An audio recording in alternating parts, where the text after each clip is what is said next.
Olá pessoal, tudo bem com vocês? Espero que sim. No vídeo de hoje eu quero trazer uma ideia sobre a construção das moléculas. Mas só que é uma ideia de muito antes, né, das pessoas saberem que existiam moléculas. É uma ideia muito anterior até do átomo. Eu quero falar então sobre os sólidos de Platão. Então depois da vinheta eu volto e a gente vai discutir um pouco sobre isso.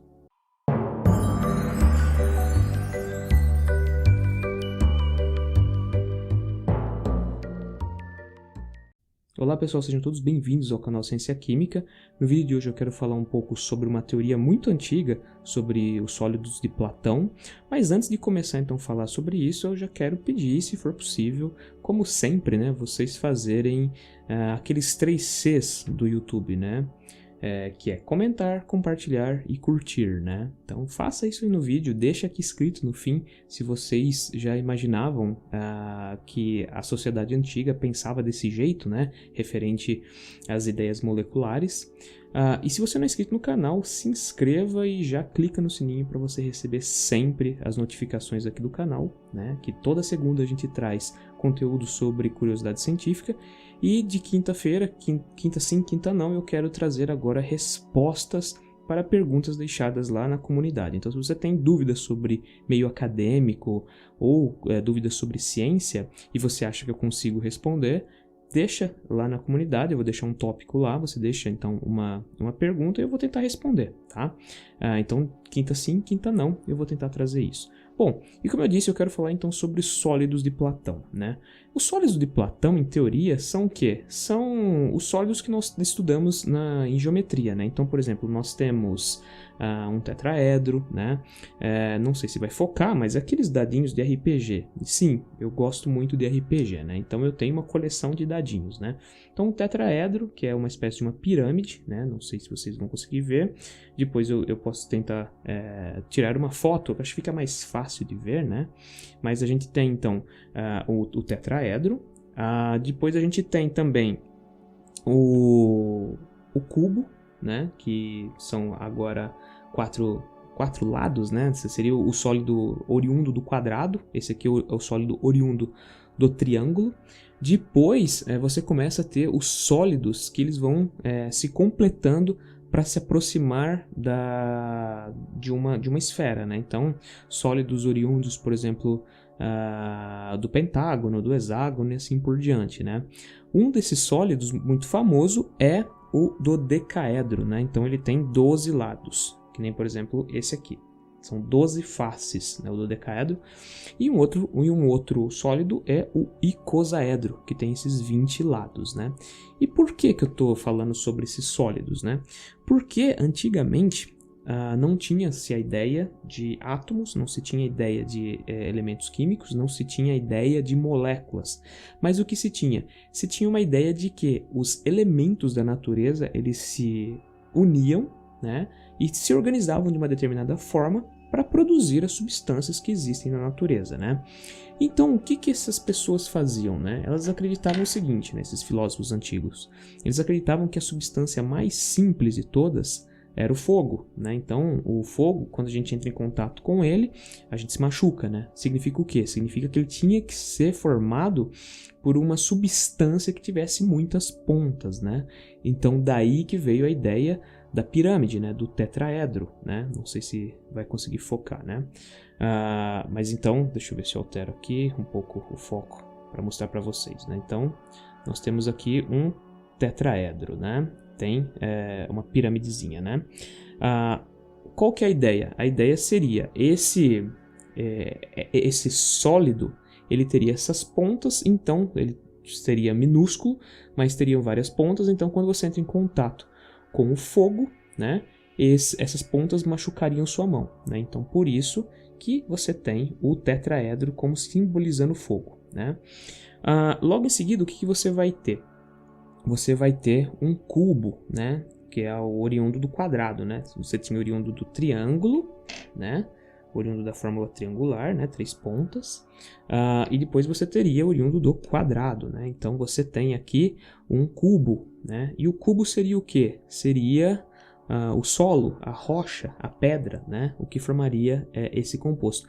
E a ideia era o seguinte: por que o solo ele é tão compacto, né? Porque você poderia fazer com que vários cubos ficassem ligados assim, né? E você pode ver que não sobra espaço, né? Então você vai juntando vários cubos e você vai conseguindo então ter uma estrutura maior e uma estrutura bem sólida, né? Depois você teria algo um pouco mais fluido, né? Conforme você vai aumentando a fluidez do seu elemento, né?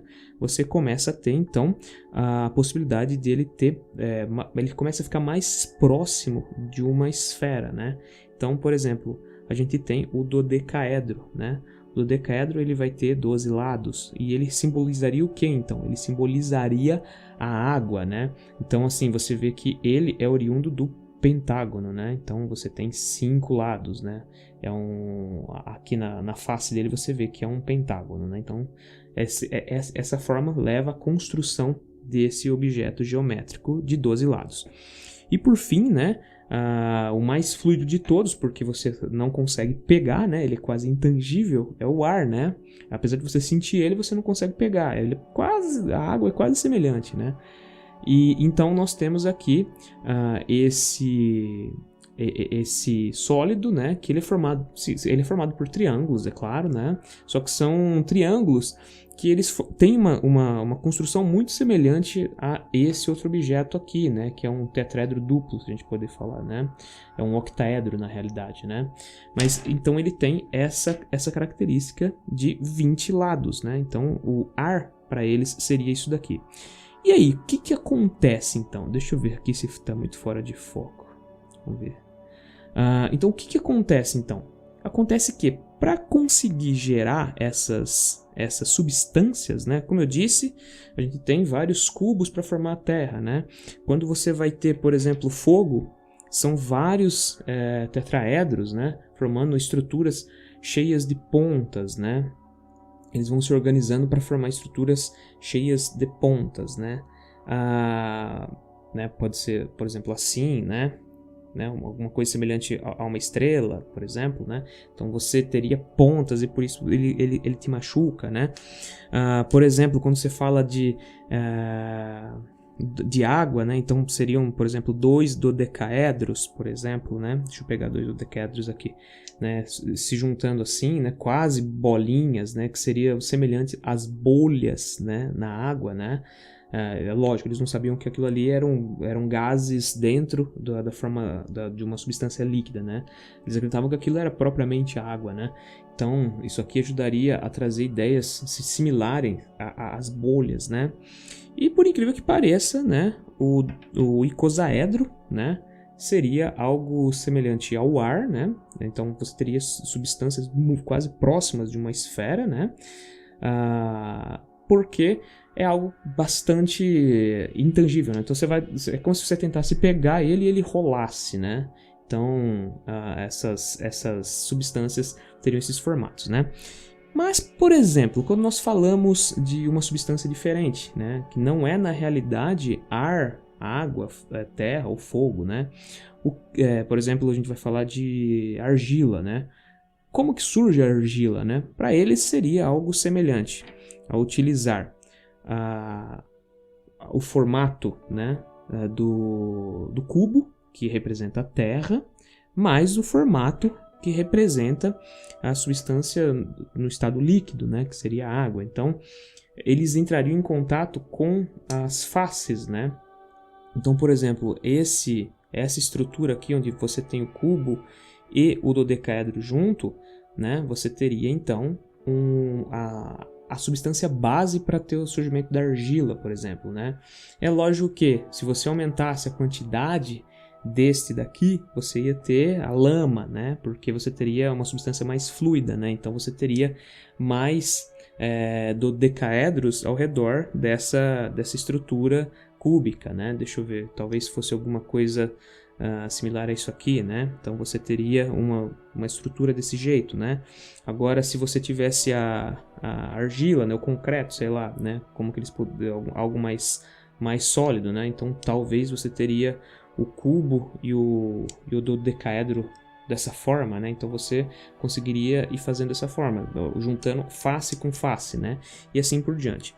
E a princípio a gente pode olhar para isso e falar, nossa, é uma ideia muito primitiva, né? Imaginar que a gente tem uma substância, ela tem uma forma geométrica e isso aí representa as substâncias macroscópicas, né? Mas olha que interessante que é isso, porque com o passar do tempo nós conseguimos perceber que realmente os átomos, para conseguir formar as moléculas, eles têm necessidade sim de uma geometria específica, né? Principalmente se você tem átomos que são muito eletronegativos e com átomos que não são tão eletronegativos, né? Então eles vão ter uma concentração, uma densidade eletrônica muito grande ao redor dele. Então quando um outro átomo, um outro radical vai se aproximar para tentar fazer a ligação, ele vai ter que entrar numa determinada geometria porque não pode ficar a estrutura comprometida por causa de repulsão eletrônica, né? Então notem que a ideia primitiva da molécula, né, essa ideia antiga, essa ideia que a gente pode falar, nossa, que ideia de louco, né, pensar em formas geométricas, né, em dadinhos de RPG, né, na realidade não era tão absurdo assim, né? E essa é uma forma talvez de ilustrar para os alunos, né, que estão começando a aprender um pouco sobre como as moléculas vão se organizando, né, como elas vão crescendo.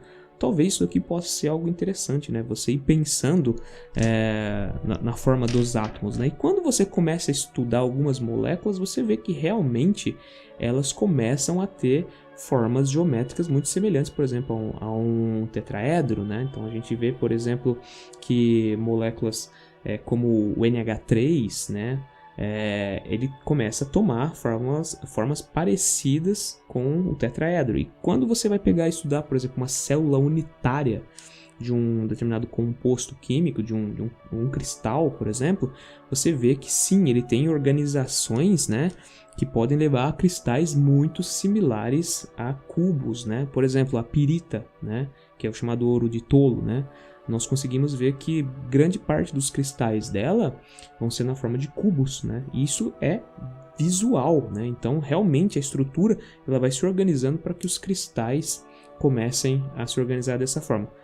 Talvez essa tenha sido, na realidade, a base de interpretação dos sólidos de Platão como as estruturas mais básicas, né? Então eles olharam para cristais, como por exemplo o cristal de pirita, que gerava cubos, e pensaram, se está gerando um cubo, um sólido, um cristal, talvez toda a organização interna disso seja igual a sólidos, né?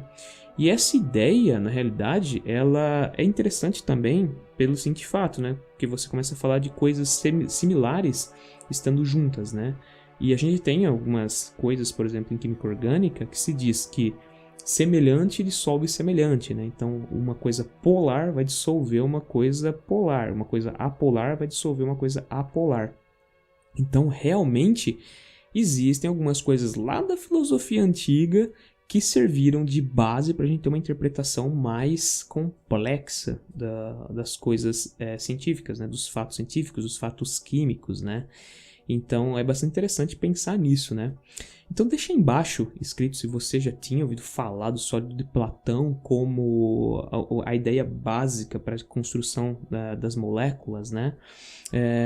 Se você já ouviu, então deixa escrito aí para a gente saber, né? Se é uma ideia propagada, né, nos cursos de química, nos cursos de ensino médio, né? Agradeço a sua companhia, muito obrigado por ter visto o vídeo até aqui e até o próximo vídeo.